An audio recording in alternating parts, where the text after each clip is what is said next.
Assalamu alaikum everyone. Welcome to Front-End Development Course 2020. My name is Umair Munir. I am a front-end developer. Today we are going to conduct our fourth lecture. So, today we are going to cover creating forms to collect data from users using HTML5 and CSS3. आज हम एक ही topic को cover करेंगे। आज का हमने एक छोटा सा लेक्चर सेशन रखा है। फॉर्म का बहुत इंपॉर्टेंट टॉपिक है, तो हम इसको डिटेल में हम डिस्कस करेंगे। इसकी प्रैक्टिकल परफॉर्मेंस भी करेंगे, प्रैक्टिकल परफॉर्म भी इसको हम करेंगे। सारा कुछ हम इसको देखेंगे कि फॉर्म कैसे बनता है। तो आए चलते मैं आपको बताता हूँ फॉर्म होते क्या हैं। तो बेसिकली फॉर्म होते क्या हैं? फॉर्म होते हैं कि यूज़र का डाटा कलेक्ट करके लाते हैं। फॉर्म का जो काम होता है वो यूज़र्स की इंफॉर्मेशन, यूज़र का डाटा वो हमें कलेक्ट करके लाता है और वो हम डेटाबेस के अंदर हम स्टोर करते हैं। ठीक है, ये आपके सामने एक फॉर्म बना हुआ है। ठीक है, ये आपके सामने एक फॉर्म बना हुआ है और आपको नज़र आ रहा होगा, कुछ आपको फील्ड्स नज़र आ रही होंगी और आपको टेक्स्ट नज़र आ रहा होगा। तो मैं आपको थॉरली जो है ना फॉर्म के बारे में डिस्कस करता हूँ। फॉर्म हम ये जो फॉर्म है हम HTML5 और CSS3 की स्टाइलिंग के साथ हम फॉर्म बनाएंगे। और फॉर्म में जो आपको ये हेडिंग नज़र आ रही है फर्स्ट नेम की, एक्चुअली इसको हम कहते हैं लेबल। इसके लिए हम लेबल का टैग यूज़ करते हैं। और जो आपको फील्ड नीचे नज़र आ रही है इसके लिए हम इनपुट यूज़ करते हैं। ठीक है, और जो इनपुट फील्ड के अंदर आपको जो एक लाइट कलर का टेक्स्ट नज़र आ रहा है जिस पर लिखा है एंटर फर्स्ट नेम, इसको हम प्लेस होल्डर कहते हैं। इसको हम प्लेस होल्डर कहते हैं। और इसके बाद जो नीचे आपको टेक्स्ट बॉक्स शो हो रहा है कमेंट का, इसको हम टेक्स्ट एरिया कहते हैं। और नीचे the last one is submit button, simple जो सबमिट का एक बटन होता है। तो ये है हमारा फॉर्म। तो आए चलते हैं हम सबलाइम की तरफ। तो सबसे पहले हमने कंट्रोल एन करके न्यू फाइल की, कंट्रोल एस किया हम लोग। उसके बाद पाथ हम लोग फिगर आउट करते हैं हमने कहाँ पे अपनी फ़ाइल को प्लेस करना है। जिस मर्ज़ी फोल्डर में आप प्लेस करें और अपनी फ़ाइल का नाम रखें अपने हिसाब से। index.html मैंने अपनी फ़ाइल का नाम रखा है और html लिखा है। html लिख के एंटर किया है और इसको एक दफ़ा सेव कर लिया है। और साथ ही साथ हम लोग एक फ़ोल्डर, न्यू फ़ोल्डर हम लोग क्रिएट करते हैं। राइट क्लिक करके मैंने न्यू फोल्डर क्रिएट किया है, CSS उसका नाम रखा है मैंने। और हम लोग एडिटर की तरफ जाते हैं दोबारा वापस और कंट्रोल एन करते हैं, कंट्रोल एस करते हैं और CSS के फोल्डर के अंदर जाके अपने फ़ाइल का नाम देते हैं हम लोग style.css और इसको फिर सेव कर लेते हैं। देन उसके बाद फ़ाइल के अंदर हम लोग लिख देते हैं एक्सटर्नल स्टाइल शीट। ठीक है, हम लोग एक्सटर्नल स्टाइल शीट पे काम कर रहे हैं एक्चुअली में, और इसको मैं कमेंट कर देता हूँ।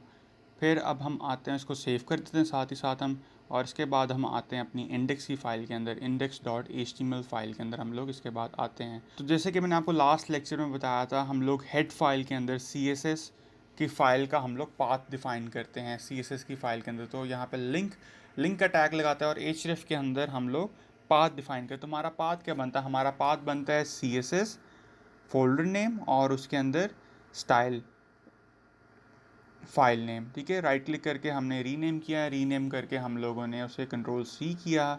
और देन उसके बाद हम लोग यहाँ पे एडिटर पे आने के बाद हमने पहले फोल्डर नेम लिखा CSS, देन उसके बाद style file name dot CSS उसकी एक्सटेंशन।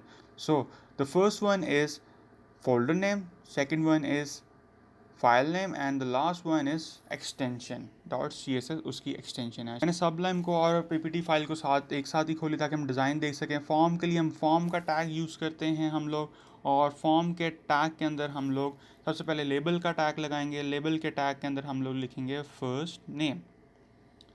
लेबल के बाद हम लोग इनपुट फील्ड बनाएंगे और उसकी हम लोग टाइप डिफ़ाइन करेंगे। टाइप हम लोग उसकी टेक्स्ट रखेंगे।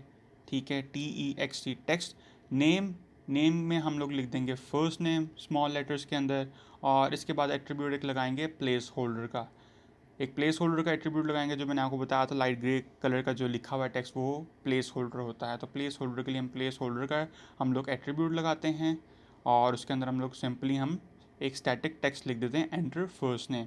देन उसके बाद हम एक और लेबल का टैग लगाते हैं। उस लेबल के टैग के अंदर हम लोग लिख देते हैं लास्ट नेम।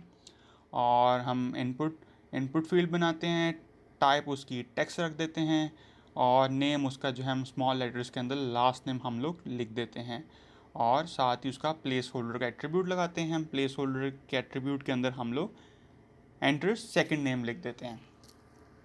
देन उसके बाद एक और लेबल का टैग लगाते हैं, उसके अंदर हम लोग ईमेल लिखते हैं, और एक फिर से हम लोग इनपुट का टैग लगाते हैं, उसकी टाइप जो है हम लोग ईमेल डिफ़ाइन करते हैं क्योंकि ईमेल है ये, और नेम भी हम लोगों ने ईमेल लिख दिया स्मॉल लेटर्स के अंदर।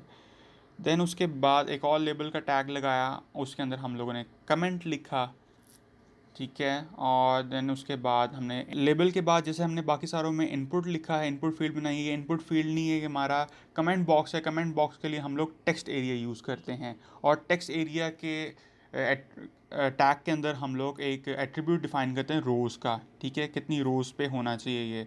तो लेट्स सपोज हम लोग 8 रोज़ कह देते हैं इसको, और इसको हम सेव कर लेते हैं एक दफ़ा।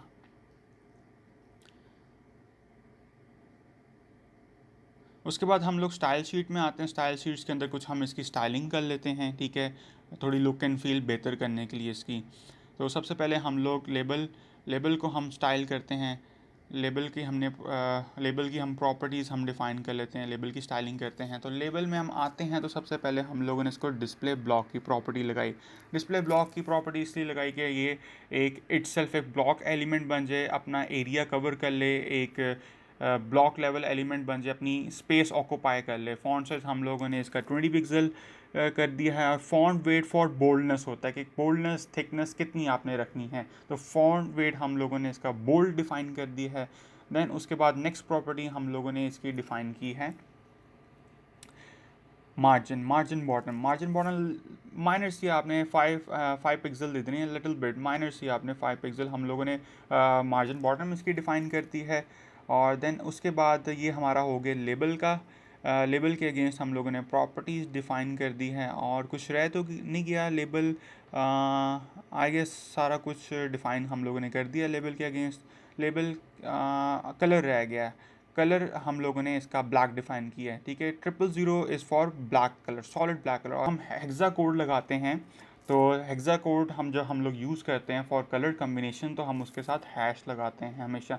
और 000 इज़ फॉर ब्लैक कलर। तो इसके बाद हम आते हैं इनपुट की स्टाइलिंग की तरफ। तो इनपुट की स्टाइलिंग में हम आते हैं तो हम लोगों ने डिस्प्ले ब्लॉक, ठीक है, एक ब्लॉक लेवल एलिमेंट बनाया उसको, और उसके बाद विड्थ हमने 100% रख दिया। हमें पूरी स्क्रीन पे चाहिए, हमें फुल विड्थ उसकी चाहिए, 100% हमने उसकी विड्थ रख दी है।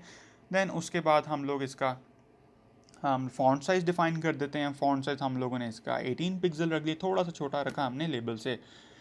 और इसके बाद हम लोग इसका कलर हम लोग इसका हैश ट्रिपल डी कर देते हैं। ट्रिपल डी जो हम हैश कोड है ये लाइट ग्रे कलर के लिए, मतलब एक ग्रे कलर के लिए, नॉर्मल एक ग्रे कलर के लिए हम लोग यूज़ करते हैं। उसके बाद मार्जिन बॉटम हम लोगों ने 35 ज़्यादा हो जाएगी, 25 पिक्सल हम लोग डिफ़ाइन कर देते हैं इसकी। और देन उसके बाद बॉर्डर आप देख रहे हैं, बॉर्डर भी एक लाइट कलर का बॉर्डर हमें शो हो रहा है, तो वो 1 पिक्सल सॉलिड है। सी भी ग्रे कलर होता है, ठीक है, लेकिन ये ग्रे कलर थोड़ा ऑल लाइट होता है, ठीक है। तो हम लोगों ने ये ग्रे कलर इसको दे दिया। उसके बाद बॉर्डर रेडियस की एक प्रॉपर्टी लगा रही फॉर राउंडनेस, ठीक है, तो थोड़ा सा राउंड आ जाए, थोड़ा सा कर्व आ जाए, ताकि शार्प एजेस जो है ना ख़त्म हो जाएं। जो शार्प एजेस बनती हैं रेक्टेंगल शेप में वो ख़त्म हो जाएंगी, थोड़ी सी राउंडनेस आ जाएगी 5 पिक्सल बॉर्डर रेडियस देने से। उसके बाद हम लोग आते हैं टेक्स्ट एरिया की हम लोग स्टाइलिंग करते हैं, उसके अगेंस्ट हम प्रॉपर्टीज़ डिफ़ाइन करते हैं। तो टेक्स्ट एरिया और इनपुट फील्ड की प्रॉपर्टीज़ हम लोगों ने सेम ही रखनी है, कोई इतना फ़र्क नहीं। तो ऊपर से हम कॉपी कर लेते हैं और नीचे इसके पेस्ट कर देते हैं। तो हमें सेम ही उसकी प्रॉपर्टीज़ चाहिए, हमें प्रॉपर्टीज़ कोई चेंज नहीं करनी हमने टेक्स्ट फील्ड के अगेंस्ट। और उसके बाद हम लोग लास्ट में आ जाते हैं बटन की प्रॉपर्टीज़ पे। बटन के अगेंस्ट स्टाइलिंग पे हम लोग आते हैं, बटन की हम लोग स्टाइलिंग करने की तरफ अब आ जाते हैं।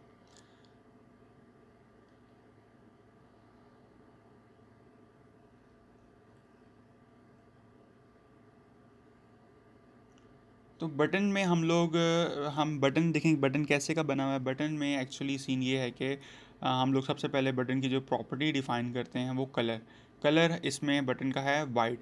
F is for white colour, solid white colour, ठीक है। हैश F हमने लगा दिया। और फॉन्ट साइज हम लोग 18 डिफ़ाइन कर देते हैं। और फॉन्ट वेट हमें थोड़ा सा बोल्ड सा लग रहा है तो उसको बोल्ड डिफ़ाइन कर देते हैं। तो और उसके बाद बैकग्राउंड कलर इसका कुछ ब्लू सा है, नेवी कलर का बैकग्राउंड है, तो उसके लिए #24254D इसका कोड है ब्लू कलर के लिए, ठीक है। और ये हमारी होगी स्टाइलिंग। हम लोग बैकग्राउंड कलर के बाद हम लोग एक प्रॉपर्टी लगाते हैं पैडिंग की, ठीक है। पैडिंग टॉप की प्रॉपर्टी हम लोग लगाते हैं, ठीक है। तो बटर में ना जो बटन हमारा बना हुआ है ना, बटन में थोड़ी सी स्पेसिंग है टॉप बॉटम से, तो टॉप बॉटम राइट लेफ्ट से कुछ स्पेसिंग है, तो हमने पैडिंग टॉप हम लोगों ने 15 पिक्सल डिफ़ाइन की, पैडिंग बॉटम हम लोगों ने सेम 15 पिक्सल डिफ़ाइन की, और पैडिंग लेफ़्ट हमने 25 पिक्सल, और पैडिंग राइट भी हमने 25 पिक्सल डिफ़ाइन की। राइट लेफ़्ट से थोड़ी पैडिंग ज़्यादा है और टॉप बॉटम से पैडिंग थोड़ी कम है, ठीक है। तो हम लोगों ने padding top bottom right left हमने बटन के अगेंस्ट डिफ़ाइन कर दी, ठीक है।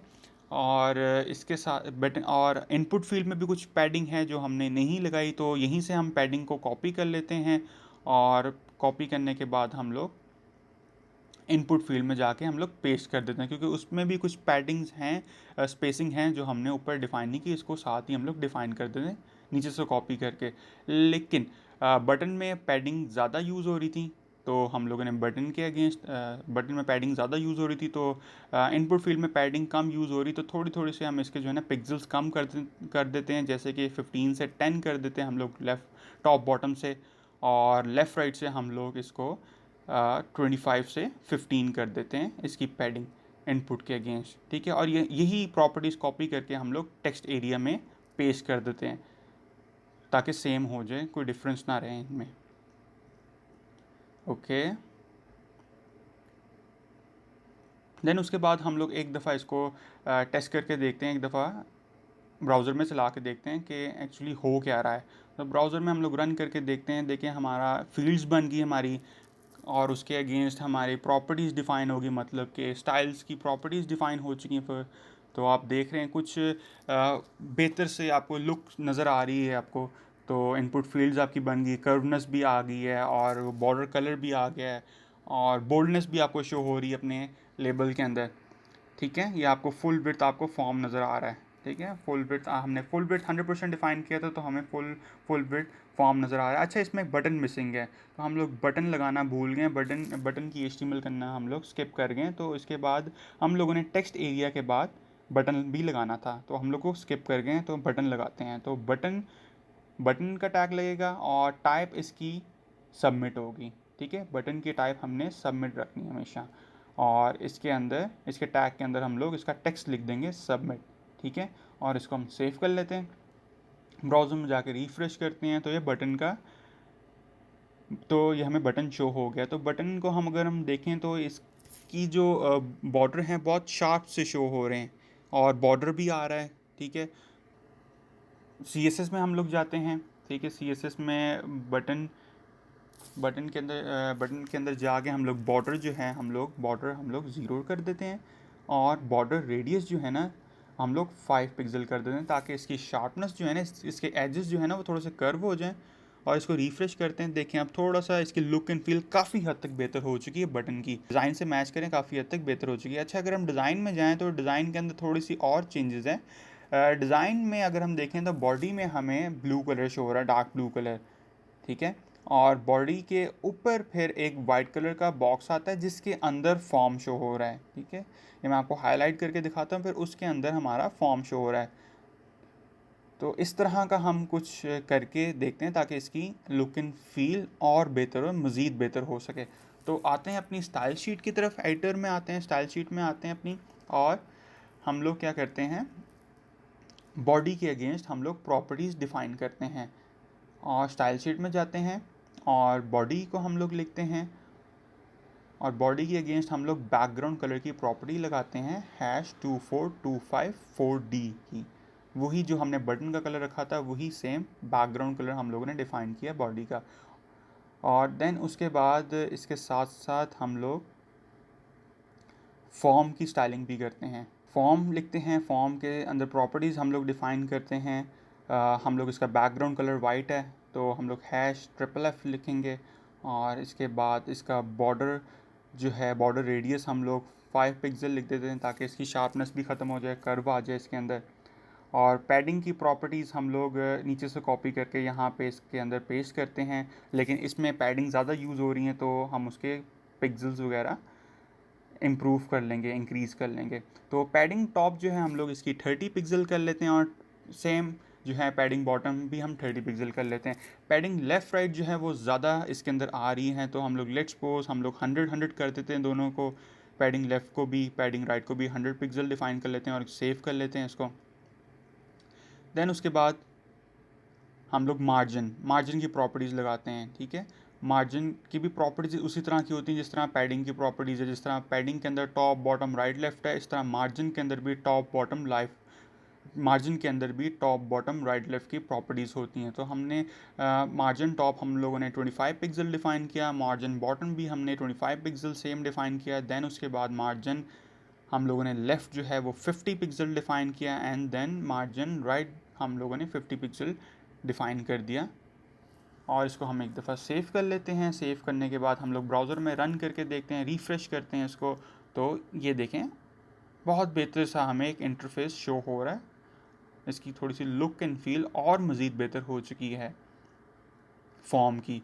तो आज का लेक्चर हम लोगों ने फॉर्म के ऊपर रखा था, ठीक है। हम लोगों ने फॉर्म क्रिएट किया विद HTML5 एंड CSS3 की स्टाइलिंग के साथ। सो आज का टॉपिक हमारा यहीं पर ख़त्म होता है। तो अगर कोई चीज़ आपको नहीं समझ आए तो दोबारा से वीडियो को आप लोग देखिएगा। तो मिलते हैं नेक्स्ट लेक्चर के साथ, तब तक के लिए अपना ख्याल रखिएगा। Thank you so much. अल्लाह हाफ़िज़।